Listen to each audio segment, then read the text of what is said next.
गेल्या मार्च महिन्यापासून आम्ही सातत्याने जळगाव जिल्ह्यातले दीपनगर प्रकल्प असेल, जळगाव MIDC असेल, चाळीसगाव MIDC असेल, भडगाव MIDC असेल, ठिकठिकाणी जे लघु प्रकल्प आहेत आणि मोठे प्रकल्प आहेत, जिथे प्रकल्प बाधितांना खऱ्या अर्थाने न्याय मिळायला हवा, रोजगार मिळायला हवा, या प्रश्नाला घेऊन वंचित बहुजन आघाडी सातत्याने भागते आहे.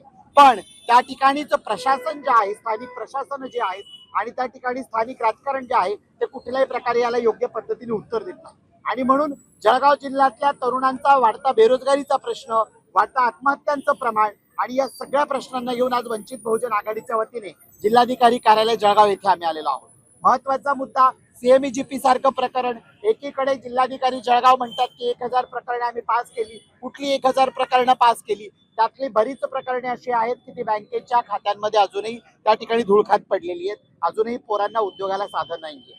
दीपनगर प्रकल्पासारखा एक मोठा प्रकल्प की त्या ठिकाणी एका वेळी 2500 ते 4000 अशा पद्धतीने ठेकेदारी पद्धतीवर, रोजंदारी पद्धतीवर तरुण काम करू शकतात. त्या ठिकाणी जो भरणा व्हायला हवा तो होत नाहीये. बऱ्याच ठिकाणी आम्हाला असं आढळलं गेल्या महिनाभरापासून आम्ही तो प्रश्न हाताळतोय की एकच मजूर 3 ठिकाणी 3 ठेकेदारांच्या यादीमध्ये दाखवला जातोय, सह्या घेतल्या जात आहेत, पैसा उकळला जातोय, पण जो तरुण बेरोजगार आहे, जो 27 प्रकल्पग्रस्त गाव आहेत त्या गावातल्या तरुणांना रोजगार मिळायला हवा तो मिळत नाहीये. असे अनेक प्रश्न जे इथल्या तरुणांच्या रोजगाराची निगडीत आहेत. जळगावची MIDC कुणी पळवली, का म्हणून ती अंबडमध्ये गेली, कुणी का कशासाठी? जळगाव जो की नैसर्गिकदृष्ट्या समृद्ध आहे, इथे केळी आहे, इथे कपाशी आहे, इथे सोयाबीन आहे, इथे ऊस आहे.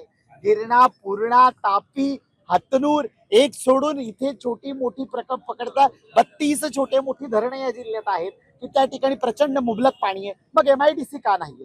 जिल्ह्याचे पालकमंत्री महोदय असतील, त्यासोबतच स्वतःला संकटमोचक बनवणारे जामनेरचे आमदार महोदय असतील, अशा पद्धतीने स्टेटमेंट देतात आम्ही हा प्रोजेक्ट आणणार, तो प्रोजेक्ट आणणार, पण अजूनही या जिल्ह्यामध्ये गेल्या 10 वर्षाच्या भारतीय जनता पार्टीच्या कारभारामध्ये एकही प्रोजेक्ट आलेला नाहीये. असलेल्या प्रोजेक्टमध्ये स्थानिक तरुणांना रोजगार मिळत नाहीये, उलट बेरोजगारी वाढते. आणि या बेरोजगारीच्या विरोधात वंचित बहुजन आघाडीच्या वतीने आज आम्ही इथे रोजगार महामोर्चा कॉल केला होता.